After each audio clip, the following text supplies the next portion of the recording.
সুন্দরবনে গভীর জঙ্গলে মাঝরাতে যদি আগুনের গোল্লা আপনাকে নাম ধরে রাখে, আপনি কি যাবেন? জেলেরা বলে ওগুলো আলো নয়, ও হলো আলেয়া, জ্যান্ত ভূত। নির্জন জলাভূমির মধ্যেও হঠাৎ জ্বলে ওঠা এই আলো শত শত জেলেকে ভুল পথে টেনে নিয়ে গেছে। অনেকে আর ফিরে আসেনি।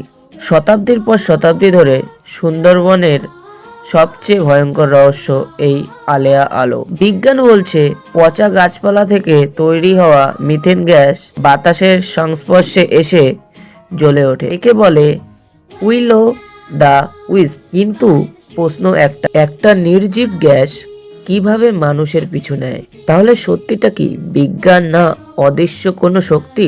আপনার মতামত কমেন্টে লিখুন। আর এমনই অজানা তথ্য জানতে এখনই সাবস্ক্রাইব করুন আন্দোলন ডোজকে।